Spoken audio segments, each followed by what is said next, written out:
Olá pessoal, tudo bem com vocês? Aqui é a professora Laécia Kelly. Nós vamos continuar o nosso módulo do primeiro ano e hoje nós vamos introduzir a citologia. Bom, a citologia é a parte da biologia responsável pelo estudo da célula. Nós temos aqui a palavra citologia, logia representa estudo e cito, célula. E ao estudar a célula, nós estudamos de fora para dentro.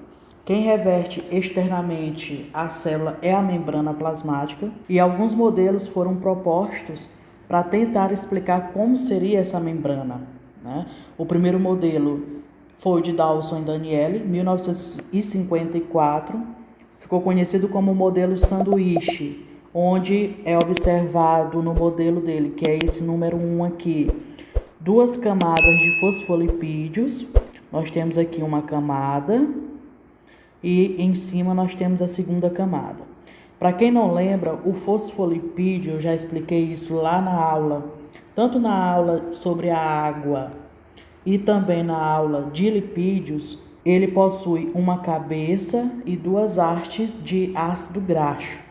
Essa cabeça, ela é uma região polar e as perninhas lá, região apolar. Essa região polar, ela é chamada de hidrofílica. Naquela aula sobre água, eu delimitei cada termo desse, né? Hidro representa a água e filha, amiga. Então, possui afinidade com a água ou se liga com a água. Nessa região apolar, chamada de hidrofóbica, onde hidro representa a água e fobia tem medo, tem aversão à água. Então ele coloca nesse primeiro modelo, que é o modelo sanduíche, as cabeças elas ficam voltadas para o meio externo, para a periferia, enquanto que as perninhas ficam voltadas para si, indicando que aí no meio não possui água, ou pelo menos ela tenta repelir essa água para as extremidades. As proteínas elas ficariam apenas na periferia, como se fosse o pão do sanduíche e o fosfolipídio como sendo o recheio. Com o aperfeiçoamento do microscópio, principalmente o microscópio eletrônico, o Nicholson e Singer, no ano de 1972, criaram um segundo modelo, que é o do mosaico fluido. Esse modelo aqui que eu estou chamando de número 2. No modelo mosaico fluido, também a gente observa as duas camadas de fosfolipídios, onde na parte externa, tanto no meio extracelular, voltado para fora da célula, como no meio intracelular, que é dentro da célula, você observa aí as cabeças, região que polar.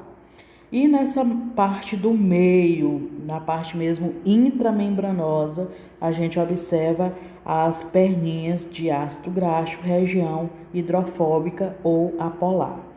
Além dos fosfolipídios, possui também na membrana colesterol. Ele faz parte da membrana das células, principalmente das células animais. Possui também proteínas, e essas proteínas, diferente aqui do modelo sanduíche, onde elas ficam voltadas apenas para a periferia, não, as proteínas elas ficam mesmo integrais, elas atravessam de um lado a outro da membrana. E essas proteínas elas podem se movimentar lateralmente, dando assim uma aparência de fluidez. Por isso aqui mosaico fluido. Esse termo mosaico porque a gente observa que são várias peças encaixadas formando um todo, que é a membrana plasmática. Algumas proteínas elas só são periféricas, né? Elas não atravessam de um lado a outro, e essas proteínas geralmente elas ficam fixas às proteínas integrais. Essas proteínas integrais também recebem o nome de permeases, porque elas estão ali para permitir a passagem de algumas substâncias. Fora da membrana plasmática, apenas no meio extracelular, é observado a presença de glicídio, né, de açúcar. Esse açúcar ele pode vir unido à proteína, que é a glicoproteína, ou ele pode vir unido aos fosfolipídios, formando os glicolipídios. Essa camada de açúcar aqui para fora da célula é chamado de glicocálix. Nós vamos já ver a função do glicocálix. Algumas funções aqui da membrana. Ela separa a célula do meio externo, muito bem, impede que o citoplasma extravase, que o citoplasma vaze, todo o conteúdo do citoplasma se perca para o meio extracelular, e ela também é semipermeável e seletiva. Nós também podemos dizer que ela tem uma permeabilidade seletiva. Como assim? Ela faz um controle, não é tudo que está fora que entra na célula, e também não é tudo de dentro da célula que ela libera. Então, ela existe esse controle e nós vamos ver já já através dos transportes. O glicocálix, como eu falei ainda há pouco, é essa camada externa de açúcar, serve para reter os nutrientes próximo à membrana, caso essa célula precise de algum nutriente. Então, já está bem próximo ali, só vai agora permitir a entrada desse nutriente. Serve também para identificar outras células do mesmo tecido, né, que é para permitir uma adesão entre elas. Serve então para reconhecimento. Eu coloquei essa figura aí do lado do espermatozoide, ovários e o óvulo.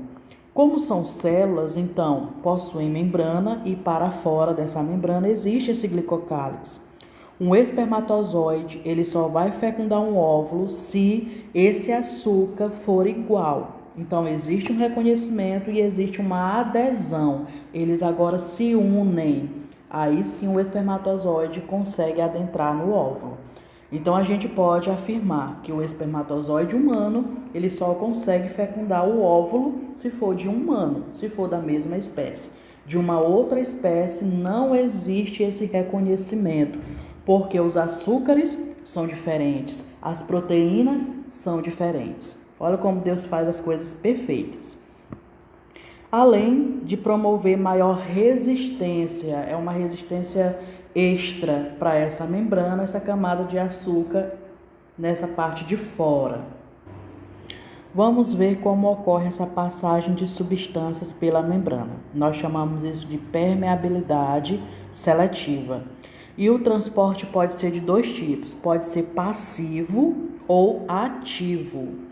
No transporte passivo, uma substância ela se move de uma região onde ela está mais concentrada para onde ela está menos concentrada. E nesse caso, não há um gasto de energia para ocorrer o deslocamento. No transporte passivo, ele pode ocorrer tanto por difusão como por osmose. Nós vamos estudar o transporte passivo por difusão. E ele pode ser dividido em simples ou facilitado. No transporte passivo por difusão simples, ocorre a presença aqui dos fosfolipídios, é na presença dos fosfolipídios que passa o oxigênio, o gás carbônico e água diretamente pela camada de fosfolipídio, não gasta energia e passa da onde está mais concentrado para onde está menos concentrado.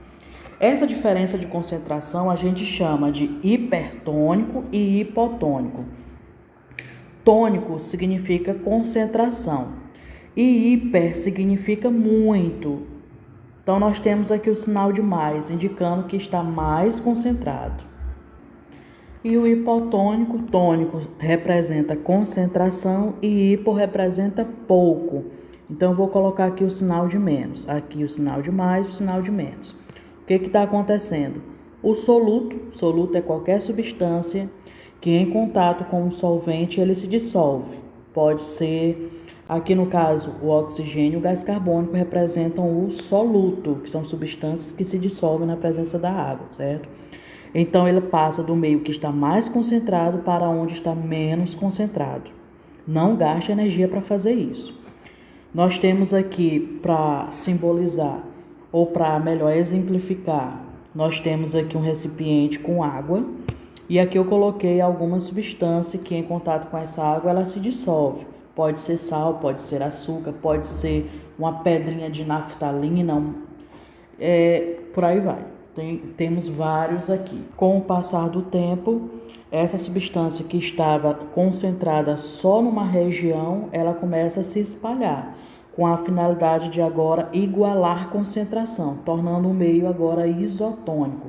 Então saiu do local que estava mais concentrado e foi para o local que estava menos concentrado. Essa região ainda não tinha aquela substância. Agora ela está por igual dissolvida nesse líquido. Aqui para exemplificar, nós temos fora da célula, no meio extracelular, alguma substância que ele colocou aqui só em formas de bolinhas. Aqui eu tenho um local onde está mais concentrado, ou seja, está hipertônico, maior concentração, e pela camada de fosfolipídio, pelo fosfolipídio, essa substância saiu do local onde estava mais concentrado para onde estava menos concentrado. Então, vai agora entrar na célula. Esse aqui é o meio intracelular.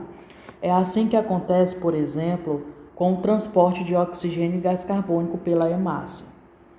A célula, ela depende muito do oxigênio. A todo momento o oxigênio ele está entrando. Então, fora da célula, existe uma maior concentração de oxigênio do que dentro.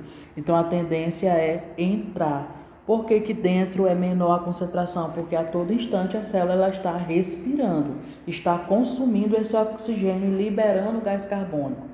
Como o gás carbônico, a tendência é ele se concentrar dentro da célula, porque é lá que ele é produzido, então ele está em maior concentração. E em maior concentração dentro da célula, ele sai. Então ele saiu do local onde ele estava mais concentrado para onde estava menos concentrado. Então o oxigênio, a tendência é entrar e o gás carbônico, a tendência é sair.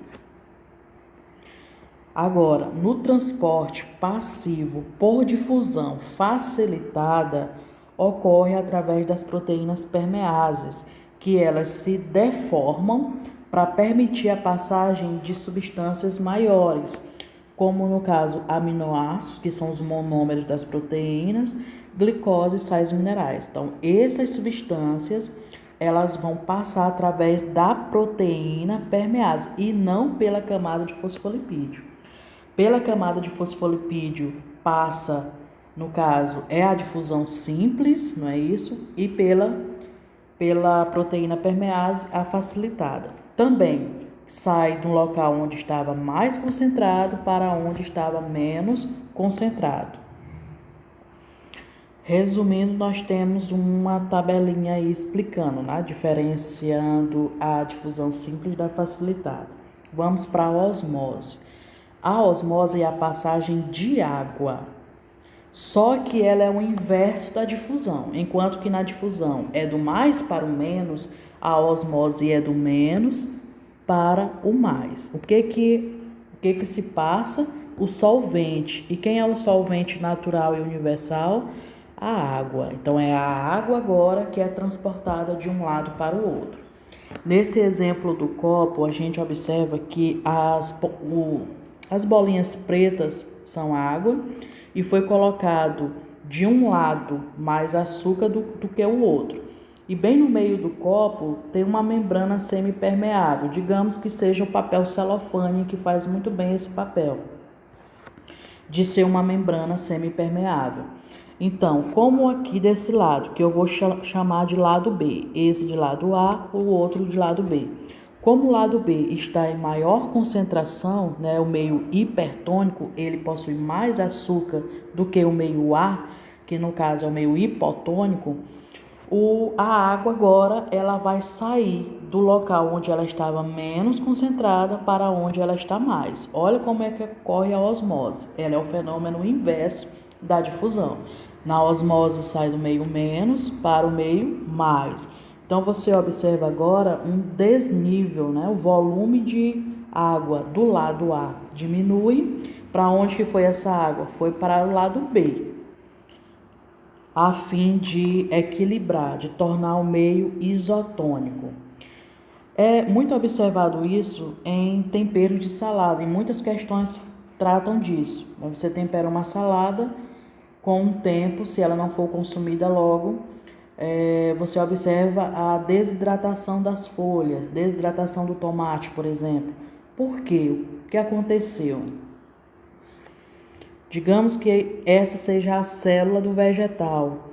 Por fora da célula nós temos um maior volume de sal do que no meio intracelular. O que é osmose é a passagem de solvente do meio menos para o meio mais.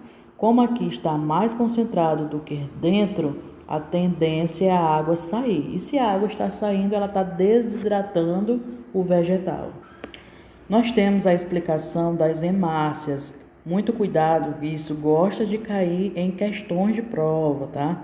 Nós temos aqui a hemácia, ela foi retirada do sangue. No sangue tem uma determinada concentração de sal e ela foi colocada em 3 situações.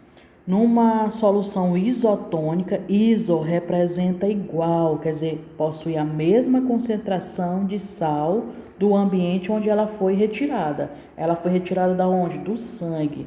Então, essa água aqui, ela tem a mesma concentração de sal do sangue. Depois, foi pega uma outra hemácia, foi colocada numa substância de menor concentração, ou seja, hipotônica, e uma terceira hemácia, ela foi colocada numa solução de maior concentração, hipertônica. Quando ela foi tirada do sangue e colocada no meio, que tem igual concentração ao sangue, não acontece nada com a hemácia. Se entra alguma quantidade de água, essa mesma quantidade também sai. Se entra 2x quantidade de água, sai 2x quantidade de água. Já no meio hipotônico, por que a hemácia aqui ela espocou, vamos dizer assim, né?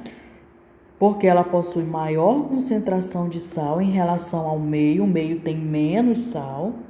E o que é osmose? É a passagem de água do menos para o mais. Então, o meio tem menos, dentro dela tem mais. Então, a água, ela só entra, a membrana plasmática, ela suporta até determinado volume. Se ainda continuar entrando água, ela vai espocar. Nesse caso, a membrana plasmática, ela sofreu uma lise. Uma lise significa uma quebra da membrana. A hemácia, ela morre, sofre uma hemólise. Como eu falei, lise significa quebra e hemo da hemácia. A hemácia sofreu uma destruição, uma dissolução. Ou então a gente pode chamar isso de plasmoptise.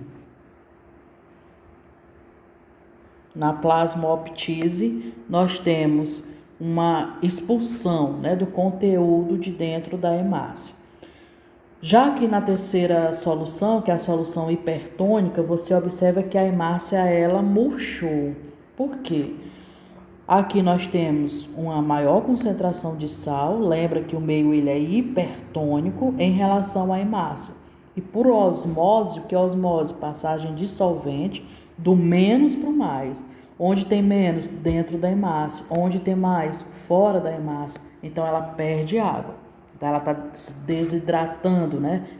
Vamos dizer assim. Ela perdeu água, murchou, né? O certo termo é crenou, né? Ela ficou crenada. A célula vegetal também se comporta da mesma forma, só que na célula vegetal você não tem a destruição da célula por causa da parede celular, que é bem rígida, é um polissacarídeo, né? A celulose, que não permite que a água entre e arrebente essa célula. Agora a gente vai estudar o segundo tipo de transporte, é aquele que gasta energia, o transporte ativo. Nesse caso, ele ocorre contra o gradiente de concentração, por isso que a gente diz gastando energia, né? No sentido contrário. Ele é no sentido contrário à difusão. A proteína, ela vai mudar de forma, ela se abre permitindo a entrada de determinada substância.